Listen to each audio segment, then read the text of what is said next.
Give us a little history of the people. These are Canadian Inuit people, and you said they live in other areas of the world, two other areas. Correct. Once again, they live in Greenland, and they live in Alaska. In Alaska, they're called Inupiat and Inupik, and in Greenland, I believe they use the word Inuit, as they do in Nunavut, which is the Canadian portion of where the Inuit lived in Canada. They also live in Quebec, in Canada, Upper Quebec, Northern Quebec.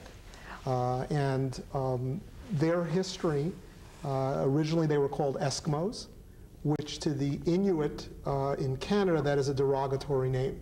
Inuit, to my knowledge, means raw meat eaters, and they consider that derogatory, whereas the Alaskan Inuit do not mind being called Eskimo. Also, it's not considered derogatory to them. They don't speak quite the same language. It's different dialects, and sometimes they would have difficulty from Alaska to Canada or Greenland communicating. Their language is not written down. It's orally transmitted over the years. Completely orally transmitted. And is their history, I mean, their legends and stories are handed down by word of mouth. You spent a wonderful July there, and tell us a little bit about that visit. How did they live? How did you live? How different is it from where we are? You said there are no trees where they live. There are no trees. It is right by the Arctic Circle, but it is beautiful because it's very blue and very white, and there's nothing really to break the horizon except for rock. And the rock, while it's gray, it's very smooth. I mean, there are craggy areas, but you go over a ridge, and then you come to a valley, and it's completely, this was in July, so the beautiful Arctic flowers were coming out. So it was very green, very small, mossy grasses, and lakes and wildlife in the lakes. And then you'd go up another ridge, a rocky ridge, and you'd find another lake with beautiful mosses, just gorgeous greens and pinks and yellows. It was just magnificent. It had to be magnificent. These are people who have been nomadic and still live that way, is that right? Absolutely, the traditionalists especially. When I say traditionalists, I mean those that follow the old ways. And that is an issue in their culture right now, that they do have satellite feeds of everything that we see on our TVs. So the younger culture, we stayed one night in Nuna's house in his grandson's room, and he had an M&M poster on the wall, and he had all the latest albums, and he was dressed in very baggy jeans, and basically didn't look any different than a kid going to Nutrier. And that's a big struggle up there, because the younger kids desperately want our culture, the Southern culture to some degree.